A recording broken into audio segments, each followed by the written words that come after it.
Welcome to the table.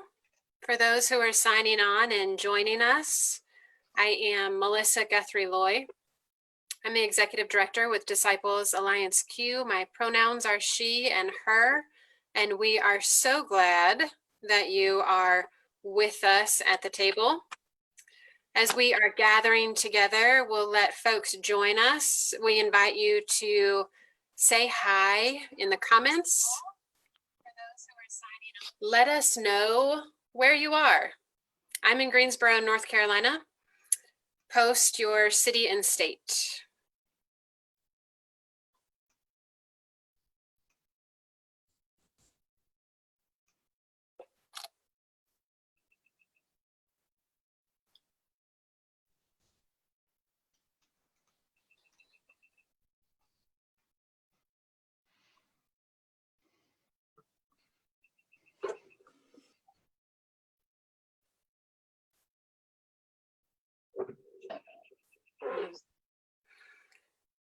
Hi to Alex. Alex is having lunch. We've got someone from Puerto Rico. Hi, Carolyn. I'm so glad you're here. Dan, welcome from Minneapolis. Hi, Ben in California. Hi, Aaron in Texas. Alicia, hi. We're glad you're here. More folks from Portland. Hi, Leho Moses. I miss you.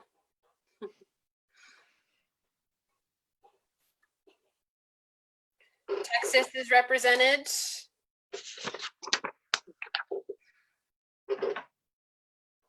Hi, Darlene. We're so glad you're representing Canada.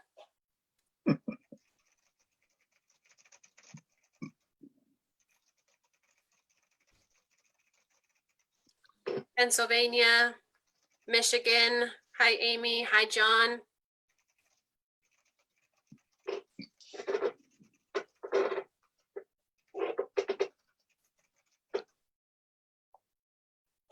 Hi, Catherine from Texas.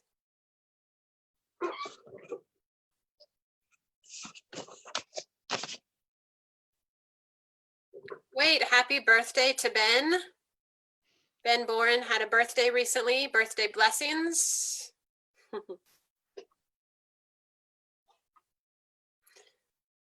We're so glad that from your table, wherever you are, that you are gathering with us today as leaders and friends with Alliance Q talk about welcome at the table.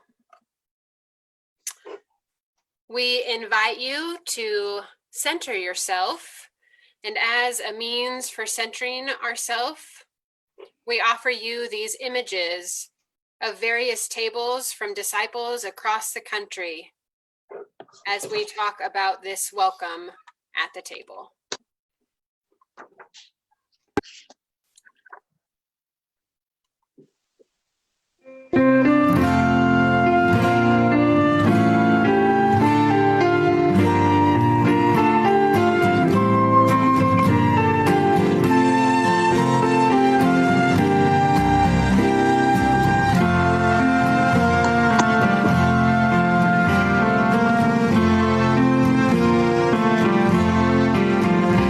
Let us build a house where love can dwell and all can safely live.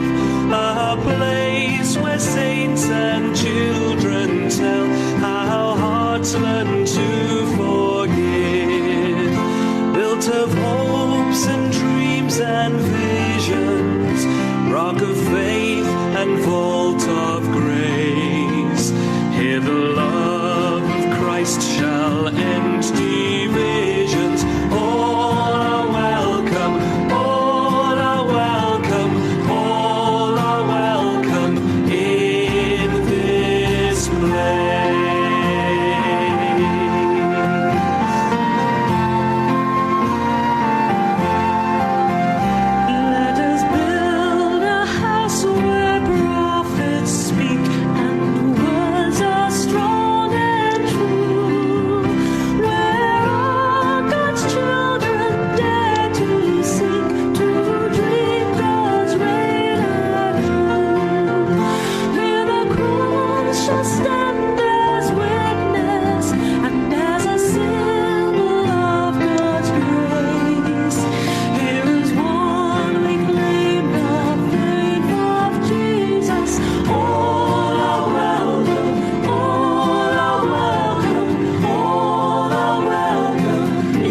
the work of the Disciples LGBTQ Plus Alliance because too many of us are too often told there's not a place for us at the table, at God's banquet table. My son Tommy is now 14 years old. He's autistic and mostly nonverbal. When he was younger, we were asked to leave a church because of his behaviors. I was removed from a position of leadership when I came out as gay. Too many of us, too often, are told there's not a place for us at the table.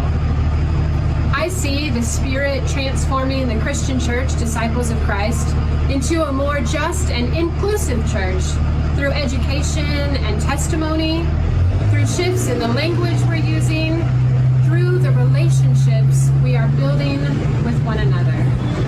The General Assembly Resolution GA 1929 says to me that our movement for wholeness desires to honor and protect and include every body. Able bodies and temporarily abled bodies, straight bodies and gay bodies, queer bodies, white bodies and black bodies and bodies of color, young bodies and aging bodies, every body. We will not be whole until the wholeness of each member of our body is at the table, participating in full life and leadership with us. My name is Melissa Guthrie Loy. My pronouns are she and her. I'm the Executive Director and Minister with Alliance Q. Thank you for coming to the table to learn, share, and widen the welcome. Hi there, I'm Robin Knauerhase, and I'm blessed to serve as moderator of the Disciples LGBTQ Plus Alliance. I came to the Disciples and then to the Alliance after my home church of 15 years became uncomfortable with my journey as a woman of transgender experience. There I sat, being told that I could no longer hold any leadership positions, even though they were kind enough not to want to revoke my membership. I was already a queer ally, but betrayal by a church family lit a fire of advocacy under me that I hope never goes out. How is the Spirit working with the Alliance? In so many ways, especially as embodied in the work of the hundreds of churches, ministries, and individuals. We are teaching and training people about why sexual orientation and gender identity are not a sin, and why it's important to be active in welcoming everyone. We passed a general resolution last summer calling on the whole church to become more welcoming of and more educated about transgender and gender nonconforming people. And under the Spirit's leadership, we're working on intersectionality, how to minister to the needs of queer people from different races, cultures, and economic situations on our own and in wonderful partnership with other ministries in the Christian church. As our hashtag says, all means all. Hi, church. My name is Sergio Centeno from the Illinois-Wisconsin Region University Church, Chicago. A year ago, a friend of mine invited me to consider being part of the council as a member, and he brought my name into the nomination committee. And I said, why you did it? I am not interested to do that. That organization doesn't work for me. And he said, well, Sergio, you have ideas. And you have ways to communicate your ideas. So maybe you can be here right there and you can make a difference. And I said, well, maybe, yeah. So I accept that, and it was a great decision for me to enter, to be part of the council. First at all, because I think it was the way for me to tell my story. A Puerto Rican, a gay pastor, unable to be ordained in the church in Puerto Rico, but able to be ordained in the church here and being affirmed and received, and I got it. As a straight, white male, retirement age, relatively well off economically, I am among those unaffected by racial bias, unaffected by LGBTQ bias. Unaffected in the sense of Ben Franklin's famous quote, "Justice will not be served until those who are unaffected are as outraged as those who are." Injustice has always outraged me. 50 years ago, it was really important for people like me to stand up because I was at less risk by standing up and being active in support of LGBTQ people. They are not at the same level of risk today, but it still matters. There is still a role, and I intend to continue to be here. Hello, I'm Reverend Tyler Heston, pronouns he, him, his, and I'm on the clergy staff at Country Club Christian Church in Kansas City, Missouri, and on the council for the Disciples LGBTQ+ Alliance. I was brought to the work of the Alliance 4 years ago as a first-year seminarian at Bright Divinity School. I was new to the Disciples, which had only welcomed me a couple of years earlier, right after I came out and left my home church, a church not welcoming to queer people. I wanted to join in the work of the Alliance to give back to the church that gave me a home, and to make it a more inclusive home for others. True justice requires confrontation, and I see God's Spirit transforming us by guiding us into challenging conversations about what actually needs to happen for us to be just and inclusive, what we need to do, what rules need to change. We've been asking that as an alliance, and it's been hard but sacred. And I see the same conversation happening so many other places, from my own congregation here in Kansas City to churches and ministries across the country. I'm so grateful to be a part of what God is doing in our movement for wholeness as we follow Christ together. Hello, I'm Nikki Arnold Swindle, a Disciples Minister and Chaplain and a member of the Alliance Q Council. The thing that brought me to the Alliance is the same thing that brought me to the Christian Church Disciples of Christ.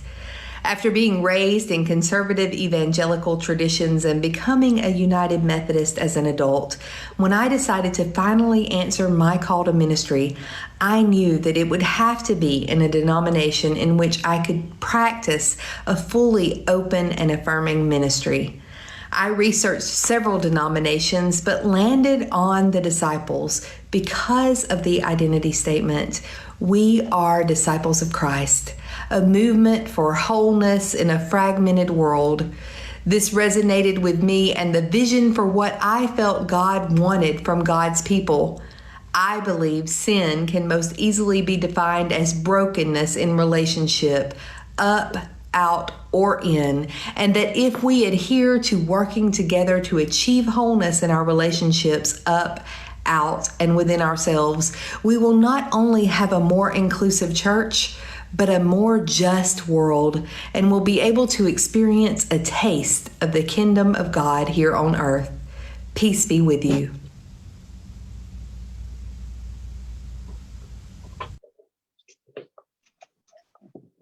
Good morning, good afternoon, and good day, everyone. My name is Robin Knauer-Haza. You already saw me in the video, and I'm thrilled that you are here.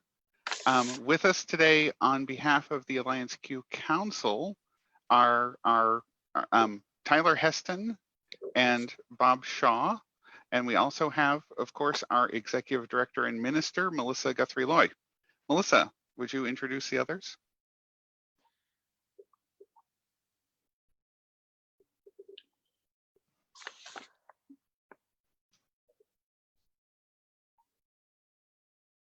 You are muted, Melissa.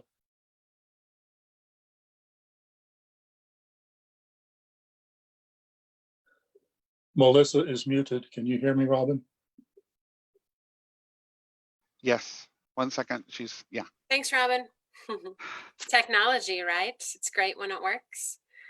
Thanks, Robin, for introducing our council members, those who are here today. I'm especially glad that our colleagues and friends from the Disciples Peace Fellowship are here.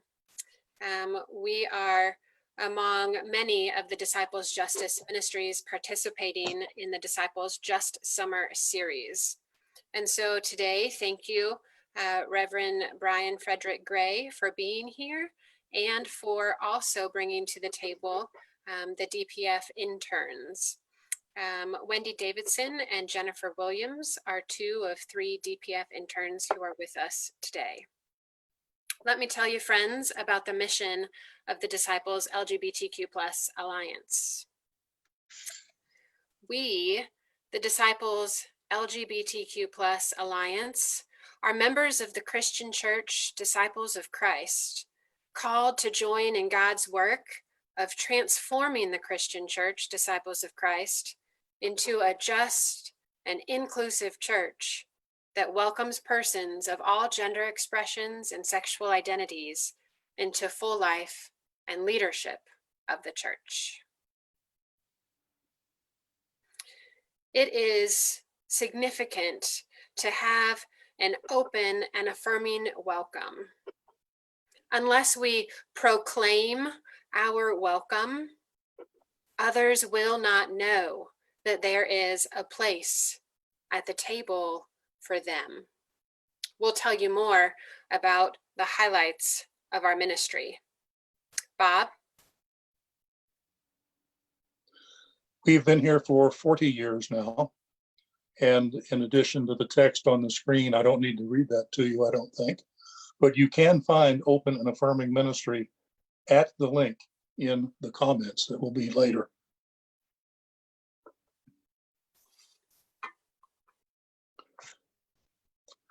Awesome.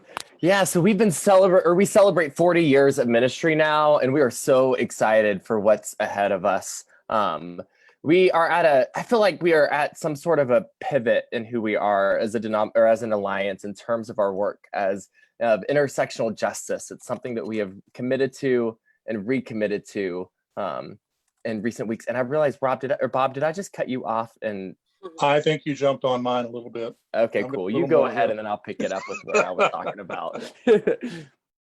Okay.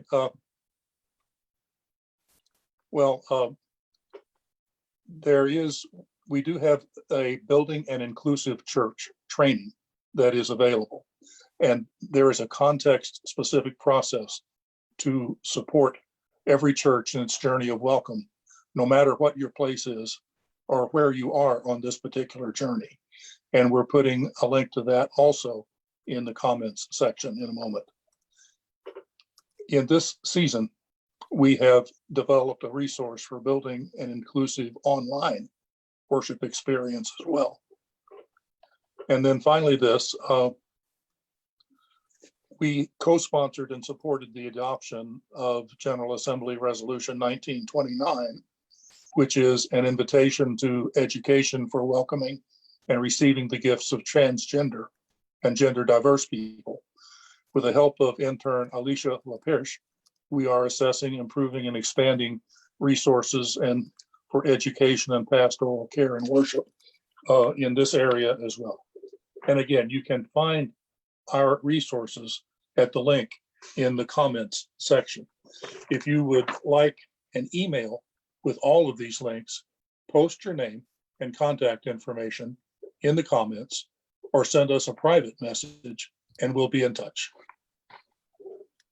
Okay, now it's my turn. Now it's Tyler's turn. And Facebook and do everything at once is a lot. Yeah, so some links that we just mentioned are in our Facebook chat, and I'll be sending some more out. But like I said, we're in a sacred position as an alliance. There's a lot in our world, in our denomination, and our community that's changing. And one of the things we are prioritizing is our commitment to intersectional justice. We know that liberation is not liberation until it's liberation for all people. And we seek to recommit and commit and practice intersectional justice in a variety of ways. So we recently co-sponsored an amicus brief to the Supreme Court regarding LGBTQ employment discrimination. We celebrated the Supreme Court's recent decision to protect LGBTQ labor rights and its decision to uphold DACA. We advocate alongside LGBT organizations to urge non-discrimination and for queer healthcare issues around COVID-19.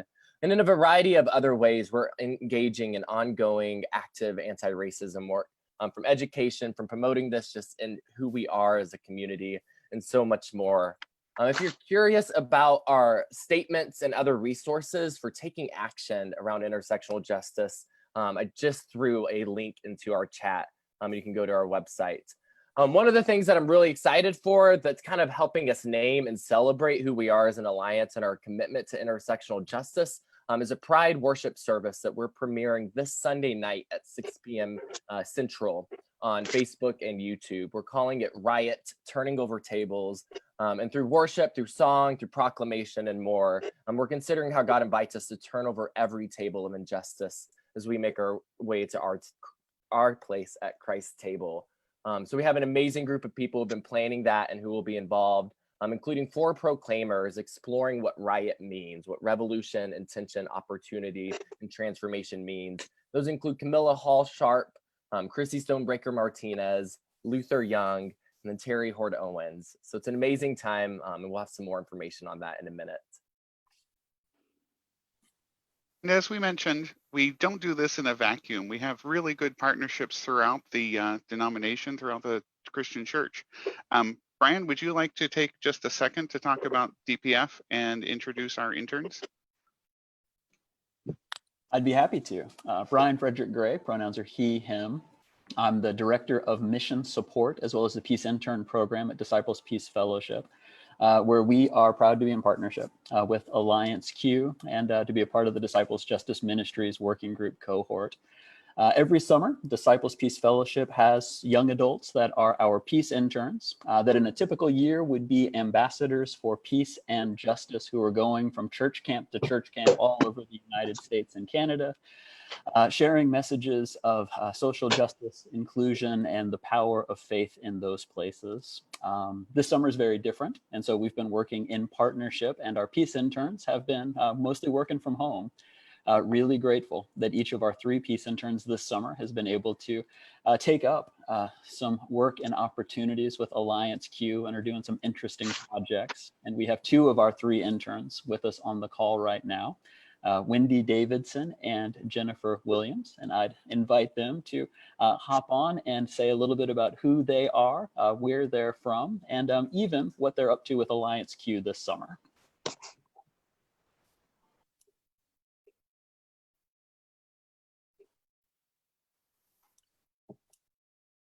Hello, my name is Jennifer Williams, pronouns she, her, hers.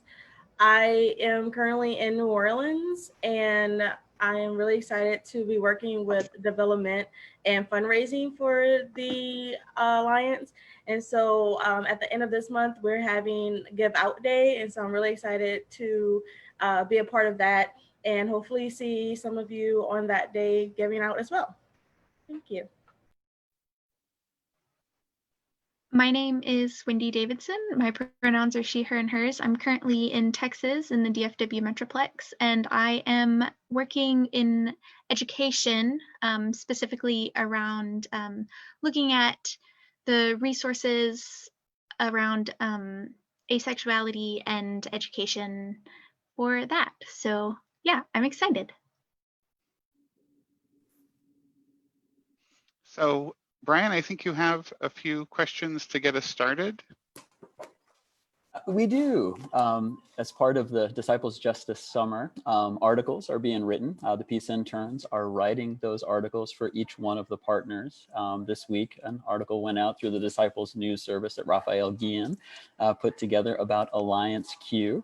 And so we were going to start with some of the questions that helped frame that article, but also then follow up with any of the questions that are coming in on the Facebook Live chat. So we're going to be monitoring that. So if anyone has additional questions that they would like to ask or share, we'll have some time here to be able to pick up there as well.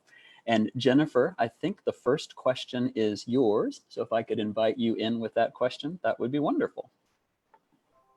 Yes, so the first question for our panelists is, what are the places you see hope and where do we need to lament? I guess I'll start. I see hope in the church and in our fellowship. As we've mentioned, there's we have a couple hundred churches, 600-800 members and so on. And the interest that people have, especially in this environment, about how Christianity can be more welcoming and affirming of queer people is really, really cool. I think also the general resolution we mentioned from this past summer and previously in 2013, they're not binding on any church in the disciples because we're a congregational polity, but they do really express the sentiment of where the heart of our movement is in making progress and being progressive on these issues. And I think the third thing for hope that I would say is the relationships we have with the home office, air quotes, in Indianapolis and so on, and all of the partner ministries in the disciples really have never been stronger. And we've been building those for a while, and we've really hit a high note on that with our, I keep saying new, although she's not really new, it's coming up on a year now, but our relatively new executive director and minister. Melissa, do you want to add? I will. You're generous, Robin. Speaking of hope, Tyler, will you share with everyone a link to our Colors of Hope series?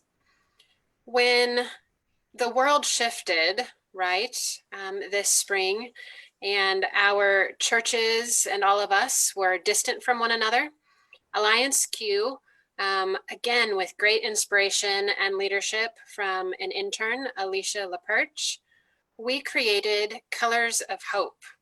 It's an 8-week series that, while finished, it is available for resource for small group study or curriculum. For 8 weeks, one color of the original Pride flag guides podcasts. A disciples leader from across the country spoke to lectionary text, that color of the flag, and a theme assigned by Gilbert Baker. If you missed any or haven't heard of Colors of Hope, we truly think that you'll find hope, you'll find some spiritual practices and encouragement from that series. Jennifer, you asked us too about places where we lament. We lament that we are not together, right? As we are far from each other. We lament the injustices that continue to happen, especially for our siblings of color. While we are specifically committed to supporting and setting a place for those who are LGBTQ, we are invested in seeking justice for all. And so some of our celebrations have not come to their fullness because of the injustices that remain for others. And so for those things, we lament. And I suppose we're not a political organization in any way. We are a ministry, but we do have the obligation to call out injustice where we see it. And the notions that some Christians have of religious freedom, meaning I don't have to bake a wedding cake for a same-sex couple, or I don't have to hire somebody if they come out as trans, or I can fire them if they come out as trans, they're social issues, but they're rooted frequently in religion. And the current administration, not to be too political, really has been working with some of the more conservative groups in a way that's just almost completely inimical to queer Americans. So the homophobia and transphobia that has deep roots in our culture is manifesting itself now in social ways that we as Christians identify not only as injustice, but we do take a firm stand to counter the religious voices. I like to say we're on the side of what would Jesus do. Not that the other people aren't, but we really see God's love and the teachings of our Savior as being welcoming to all, literally every single person. All means all. And that has brought us into some other areas. Again, we're not a political organization, but it's very important to speak out on these things and to lament the bad things that are happening socially, legally, politically, and so on. Bob, I want to honor your wisdom and life experience. So tell us where you see hope. Again, Bob, having served with the Alliance since its inception, where do you see hope?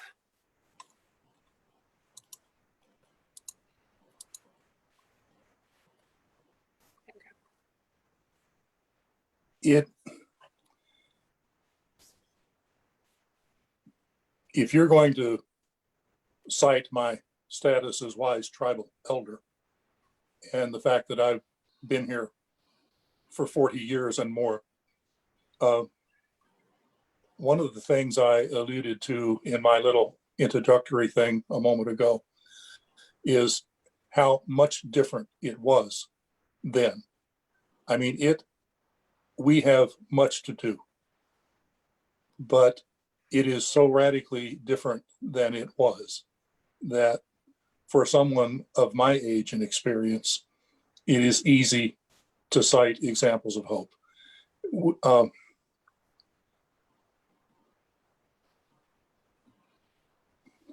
Sergio mentioned that he could not be ordained in his church. Robin mentioned something very similar about her church, as did Jennifer a while ago. Again, there are so many churches where it is possible to be accepted, and I have always thought that when we use language like open and affirming, for some people that used to mean accepting and tolerating. And gay people, we didn't say queer in those days very comfortably. Gay people were well, they were allowed to come to church. They were accepted because they were sinners just like all of us are sinners. And your sin's different than mine, but that doesn't mean you're not welcome in my church. And so we're accepting and tolerating as fellow sinners. Today, I look at Robin, I look at Melissa, I look at Tyler, I look at anybody who is different from me in any way. And I say, I want us to be welcome in the church together, not in spite of our differences, but because of our differences. You bring something to the table that I don't bring. And so our fellowship is enhanced when we are there together. And again, focusing on some positive things because that's what the question was. And I don't for a minute believe that we're all done and everything's fine. Thank you, Bob. I didn't know you were preaching to us today, but I'm glad you did. We are better when we are all here. Brian or Wendy or Jennifer, do you have another question for us? We do indeed. Our next question is, how has Alliance Q's work and ministry changed or grown over the years? Well, I don't want to repeat the wonderful testimony that Bob just gave, but once upon a time, back at the beginning, we kid, and this is just joking, but we kid that, originally it was, oh, this is the Glad Alliance, that's our previous name, and the Glad Alliance is where your organist doesn't have to pretend he has a roommate. and really, the growth and change over the years of acceptance is just phenomenal to behold. There's still a long way to go, but it's wonderful. And part of how we've been growing, and Tyler mentioned this before, we have a growing edge in intersectionality. Originally 40 years ago, it was, white gay men and marriage equality was the bigger issue. Now we have, a beautiful rainbow spectrum of people, and they existed back then, of course, but now we have vocabulary and terminology and public awareness. And so, justice applies just as much to lesbians and bisexuals and transgender people and genderqueer people and non-binary people and so on. So we've grown in our comprehensiveness of the queer spectrum, the rainbow that we see. And thankfully, we've grown in terms of number of churches. If you go to our webpage, you can see a map of the United States with little pins for all of the welcoming and affirming, open and affirming churches. And we're not everywhere yet, but there are lots of places, including places you might not expect if you look at the map for more conservative regions. There are lots of places where if you say, look, I am a lesbian woman and my partner and I really want our kid to grow up and have a church environment, you can find that, whether you're in, Ottumwa, Iowa, or Detroit, Michigan, or Portland, Oregon, or Orlando, Florida. I mean, there's been a lot of growth and change in the number of ministries that are affiliated with us. And thankfully, we're continuing to grow that. There's also growth and change because the needs are different, right? We are seeing an increase in seminarians and clergy who are LGBTQ. And so we know that search and call policies and structures, we know that commissions on ministry, the teams who provide care and supervision for our seminarians and our clergy, that they need resources from us. And so we acknowledge that we are striving to grow in that area to support LGBTQ seminarians and clergy. And we're improving and expanding our resources because we learn and our churches learn, and we are identifying different needs. I think that I would be remiss not to name that while the ministry has grown, we are also aware that there is room for growth. There is room for growth in how we embrace the whole person. There is room for growth so that our reach can be deeper and wider. And my call is an expansion of our previous leader, who left great, big, incredible shoes to fill. We are grateful for the leadership and ministry of Reverend Dr. Mark Johnson.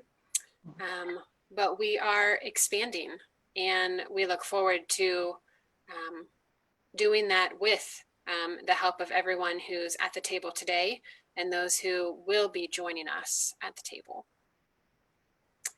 What else, Brian?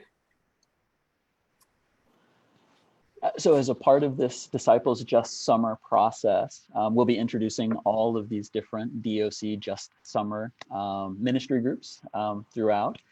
It's going to end at Labor Day. And so we're asking each of the DOC Justice ministries to reflect and share how their particular ministry connects to labor and to labor rights. And I'm hoping you might be able to say a little bit about the amicus brief that the Alliance was a part of as well.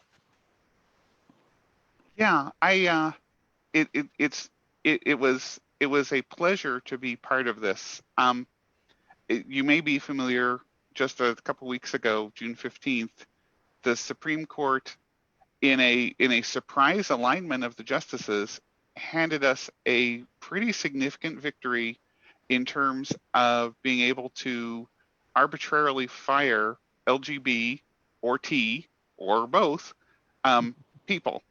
And the three cases were unique and fairly complex, but the court combined them to say these are fundamentally the same issue. You're discriminating under Title VII of the Civil Rights Act, and it was again a joy and pleasure. We were asked to be part of it's called an amicus curiae brief, which is Latin for friend of the court. And so we were a co-author on one of those briefs that let us represent the religious position, because again, there were I'm going to air quotes if you can't see me, giant air quotes around religious freedom. Ask Roger Williams what that means. Don't ask your friend in a other church. But people were using religious freedom as one of the arguments, and because religion is protected as well on the matter for the Supreme Court to look at, it was important for us to be able to give that voice to mainline Christianity to say, this is not a question of religion. This is a question of rights and justice and equality of all human beings under God. Anyway, so there were a whole number of briefs filed, so I can't say that we were instrumental in the decision, but I think it was a source of pride for our organization to be involved in expressing that opinion for the Supreme Court to consider in rendering their thankfully good verdict. That's specific to the brief and the Supreme Court decision. I mentioned, however, that part of our work is supporting LGBTQ clergy. And so, Brian, as it relates to labor and labor rights, our LGBTQ clergy have gifts to share. And like we've all named and affirmed, our churches are missing out when our LGBTQ plus leaders are not sharing those gifts. And so for us, it is a theological and a pastoral issue to support the calls, the employment of and the inclusion of and the equal treatment of our LGBTQ plus leaders for their employment, for their vocations. Cynthia Dobson McBride, I see in the comments, asked about a place where churches collectively are falling short. And I didn't plan for this to be a response to that, Cynthia. But our churches are falling short if, I'll honor that, if they are not including and calling our LGBTQ plus clergy.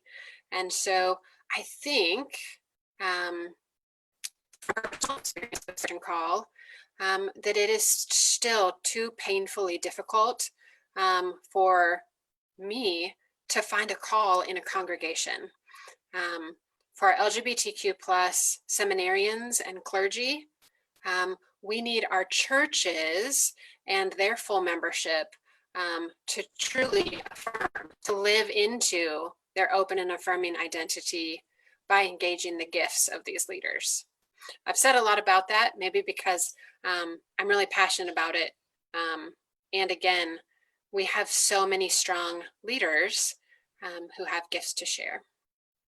And just to clarify, and not to be a mutual admiration society, I'm pretty sure Melissa's not actively looking for a call. And if you send her one, I may fly to your city and fight you because we're really happy with her where she is now. Oh, goodness. What else? I'll speak to that question from Cynthia. I appreciate that. I just did a class for my own church about queer Christianity yesterday, in which I was thinking of how easy it is for churches who are open and affirming to not have done the deep work to root out like microaggressions and just like the little ways in which queer people have to rethink what's going on to see where they fit in. Like I am blessed to have a call at a church where there aren't a whole lot of LGBTQ people in the congregation, and it was a moment to celebrate that this church is where we are. But I think we're a church that does a ton of weddings in the city, and they're all, for the most part, straight weddings. And just like I see in that culture, like I'm constantly like rethinking things to see where I fit in as a gay man. So I think that's one thing we talk about a lot as the council and just as an alliance, like, okay, you're open and affirming, your work has just begun. And I think it's an ongoing call to, like, we always have growing edges to rethink not only how can we welcome people of different lifestyles, but truly be queer and doing something different where LGBTQ people don't have to think twice about how they fit into what's going on.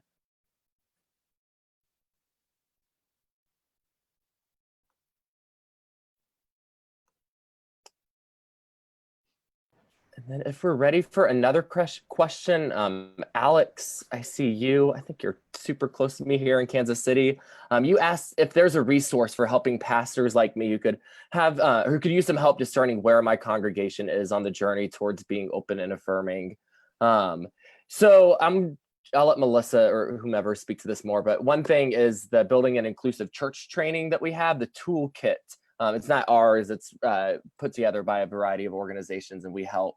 But it has a great, like, it starts with grace-based conversations. It has some models for like grassroots conversations you can employ across the church, really empower lay people to do it in order to understand like where you are without a top-down way. So it's not like the pastor being like, so what do you all think? But really an emergent way of getting a read on where your church is, because there are so many, every church is different. Every community has its own nuance. So I checked that out. There's the first few steps in that toolkit are amazing, even for other issues rather than LGBTQ inclusion. Yeah, Tyler, Go I'm ahead. really glad that you mentioned the Building an Inclusive Church toolkit. We can post a link later if it's not easily accessible, Tyler, for you to drop in the comments. But the initial steps of that process include a lot of relational components. And so the relationships and the context within each faith community will make a difference on the steps and the process that you choose. But thinking, Alex, about your context and to others who are wondering, as a leader, whether clergy or lay, how do I move this along? Where do we start? How do we know where we are? We start asking those questions. We have one-on-one conversations where we start to learn from people, and often the people who aren't already talking, right? We need to make space for everybody to share. But we use some one-on-one information gathering and story gathering. But I would add that, and it might seem backwards, at the end of our toolkit training is an assessment. And this assessment could serve, Alex, your congregation well and others.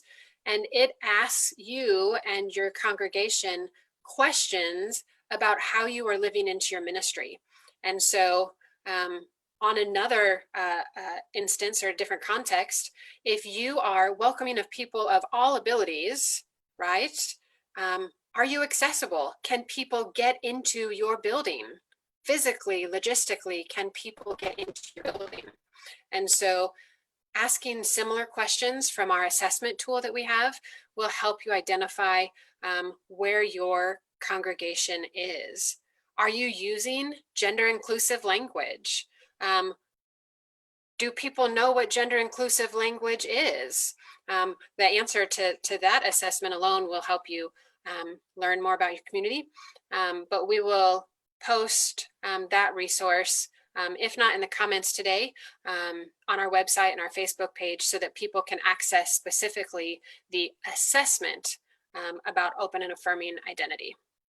And I would add just two quick things. First off, the question of how do you know if you're ready or how do you get there, it has to be willing, the congregation has to be willing to have frank and sometimes hard discussions.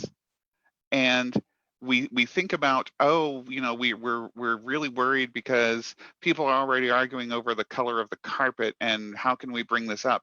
But remember, it really is a justice issue. It's why we're here for Just Summer, that, you know, in the same way, you know, 50 or 100 years ago, there were churches that wouldn't marry two Black people, or, you know, a mixed race marriage.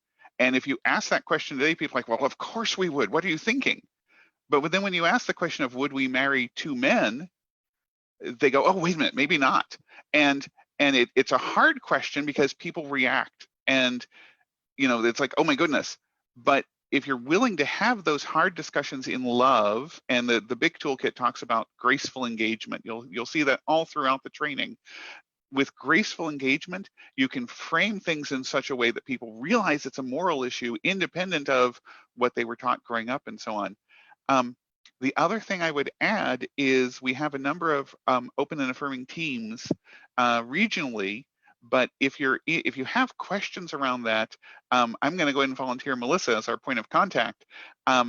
She can set you up in an open and affirming team for your region, or find some other pastors of similar churches that you can talk to say, what problems did you have? What kind of things did you come up against? Or I'm scared of this. And we can answer your questions from a ministerial capacity, but we can also link you up with peers for peer support in a more personal way of, you've been through this, tell me what it was like, and tell me what I need to know, and how I should not step in a giant pile of dung.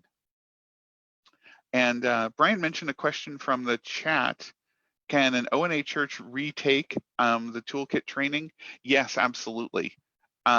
It's the kind of thing where, as churches, as people come and go, you may have an ethos of open and affirming nature, but things like, a charming, and I'm going to stereotype, forgive me for being ageist, a charming little 80-year-old woman who says, what is it that lesbians do exactly? By going through and revisiting the toolkit, and again, the graceful engagement for conversations and training, you can refresh your church's knowledge and attitudes and so on. So there are a number of other resources, but yes, you can absolutely redo the BIC training. And when in non-COVID times, when we're allowed to travel, we and our partners, Baptists, Lutherans, Methodists, and so on, who work on this toolkit, offer trainings throughout the country that you can sign up and attend.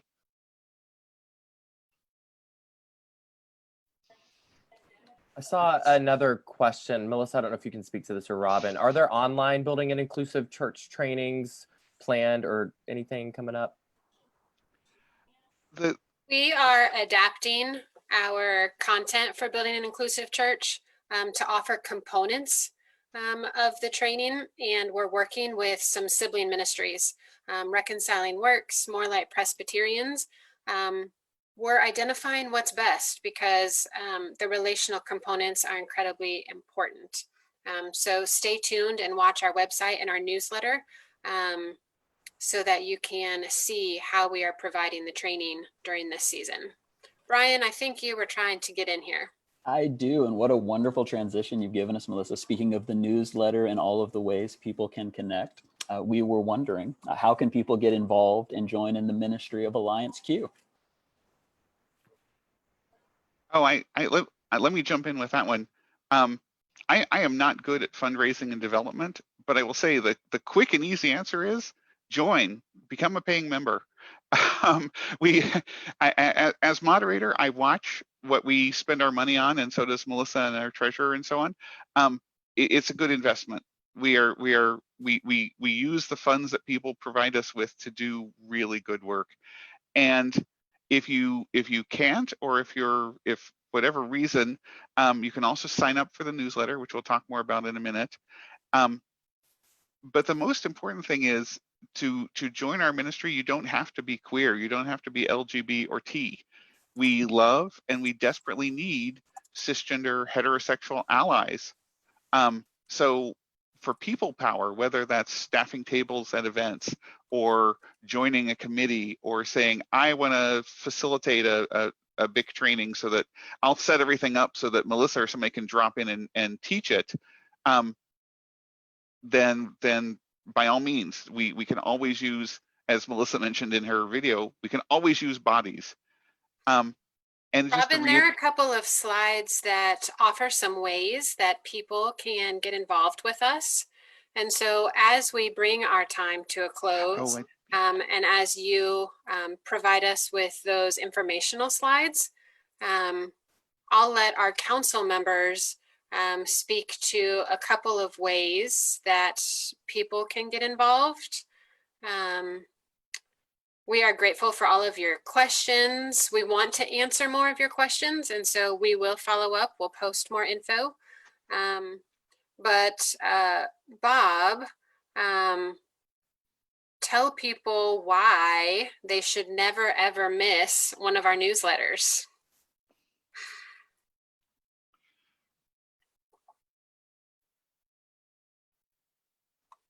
I can't tell, Bob, if you're muted or if you can hear us, but the answer, I think, Bob, you were going to say, is that there's so much information and so many incredible resources that you wouldn't want to miss our newsletter.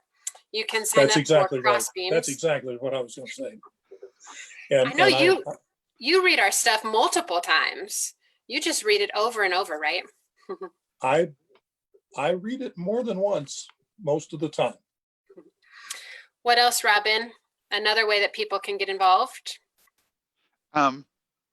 Just we are fundamentally a Christian organization, so pray for us. Pray for the work, pray for society, pray for these issues. And as I sort of mentioned before, not just in church, but in other communities, if you're at a regional meeting, or even if you're just at your golf club or knitting society, bring up the injustice that you see. Help people become aware of how the types of things that go on in homophobia, transphobia, queerphobia really affect people's daily lives, and just help build awareness, if that's talk to your friend, or whether that's post something on Facebook or tweet or whatever. Keep the conversation going, because a lot of people are, like Bob mentioned, he's unaffected by a lot of this, but he's aware of it. And so many people are like, just la-di-da-di-da, my life is great, not realizing that the queer kid across the street is being bullied at school and is those sorts of things. So just basically help keep the awareness alive. So Tyler? next, I invite you to join us for Riot on Sunday night, our Riot Turning Over Tables Pride worship service. Jennifer, earlier you asked us what are something we need to lament. With this service, we're centering the lament that pride has too often been co-opted by white, gay, and lesbian folk, when pride is rooted in the bold resistance of trans women of color at Stonewall in 1969. So we are lamenting the fact that the pride's history has kind of been co-opted the past 50 years, and calling ourselves and everyone who celebrates pride to remember what pride is about. Celebration is celebration. Celebration is resistance. And we're going to be talking about that through this. So I'm so excited. We did a walkthrough yesterday of Riot. Didn't get to see the full service, but saw most of it.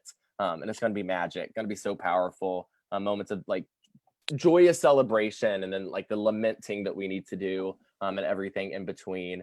So I'm posting right now both a link to the Facebook events for Riot and our website at which you can register, which you can see on the screen there too. Make sure to register beforehand. We're going to have an after party afterwards, in which different worship participants and people on the planning team are going to lead breakout rooms and allow us a chance to connect and be in a community more than just people watching what's the alliances going on. So yeah, super excited for Riot, and I hope you'll join us on Sunday. Melissa, do you want to cover the last couple? Yeah, you invited individuals to become a member. At that link, you can join us and identify what is meaningful for you to make a financial contribution, and to participate with us, to act alongside us and join in the work. Might add Finally, just one thing. It Yeah. is certainly possible for us to receive even the tiniest token of a donation from you. There is a membership fee, which I think is $45, and that's not realistic for some folks, and that's okay. We want you to be part of us anyway, and there are alternatives. thank you, Bob, for naming that. We know that ministry requires people and financial resources. So we will be grateful to have you join with us in this ministry and in this work as we all work together to be a movement for wholeness in our fragmented world. You can make any gifts in addition to your membership contributions. And I would love to highlight that on Sunday for our Pride worship service, Riot, that Tyler told you about, any financial gifts received on that day with the Pride worship service will be shared with the Christian Church Disciples of Christ Reconciliation Ministry. We are so grateful for all of the DOC Justice Ministries and for the Christian Church Disciples of Christ as we all do ministry alongside one another. We're glad that you are here today, whether you had lunch at the table or brought a snack. Thank you for coming to the table to learn and to share and to widen the welcome. Thank you to Brian and Wendy and Jennifer, to Bob and Tyler and Robin. We are missing today a couple of council members, Nikki Arnold Swindle and Sergio Centeno, and we will be soon welcoming new leadership with us in our council. We're so glad you're at the table, and we look forward to having deeper and wider conversation about the table. Peace be with you, friends. We'll see you soon.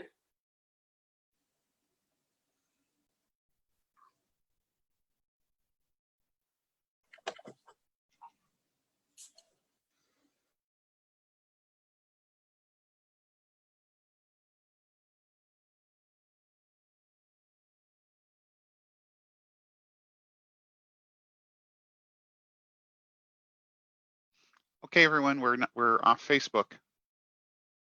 It's okay to unmute yourself and talk now, if you want to.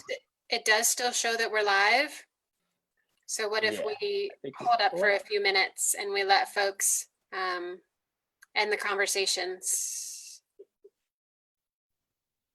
Sergio, hello. I see you in the comments.